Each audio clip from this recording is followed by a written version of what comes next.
പരീക്ഷയ്ക്ക് കേവലം നല്ല രീതിയിൽ പഠിച്ചതുകൊണ്ടോ മിടുക്കന്മാരായതുകൊണ്ടോ മാത്രം മികച്ച മാർക്ക് നമുക്ക് കിട്ടുകയില്ല. അതിന് കാരണങ്ങൾ പലതാണ്. അതിന് ഉത്തമ ഉദാഹരണം നമുക്ക് ആമയുടെയും മുയലിന്റെയും കഥയിൽ നിന്ന് തന്നെ എടുക്കാം. ഓട്ടപ്പന്തയം വെച്ചപ്പോൾ ആമയേക്കാൾ പല മടങ്ങ് വേഗതയിലോടുന്ന മുയൽ വിജയിക്കുമെന്ന് തന്നെ എല്ലാവരും കരുതി. പക്ഷേ ആ മത്സരത്തിൽ വിജയിച്ചതാകട്ടെ ആമയും. എങ്ങനെയാണ് തന്നെക്കാൾ വളരെ പതുക്കെ നടക്കുന്ന, ഇഴഞ്ഞു നടക്കുന്ന ആമ ആ മത്സരത്തിൽ വിജയിച്ചത്? അത് മുയലിന് മാത്രമല്ല, നമുക്കുമുള്ള ചോദ്യമാണ്. ഉത്തരം വളരെ സിമ്പിളാണ്. ആമയ്ക്കുണ്ടായിരുന്നത് ഡിസിപ്ലിനാണ്, കൺസിസ്റ്റൻസിയാണ്.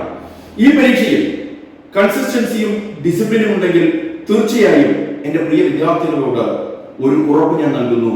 നിങ്ങൾ ഉദ്ദേശിക്കുന്ന, പ്രതീക്ഷിക്കുന്ന നിങ്ങളുടെ ലക്ഷ്യമായ ആ വിജയത്തിലേക്ക് നിങ്ങൾക്ക് എത്താൻ സാധിക്കുമെന്ന കാര്യത്തിൽ യാതൊരു സംശയവുമില്ല. എല്ലാ ദിവസവും ഈ ചാനൽ സബ്സ്ക്രൈബ് ചെയ്തുകൊണ്ട് വീഡിയോസ് കാണുക. നിങ്ങൾക്ക് വേണ്ടുന്ന ടിപ്സുകൾ വീഡിയോയിലൂടെ നൽകുന്നതാണ്.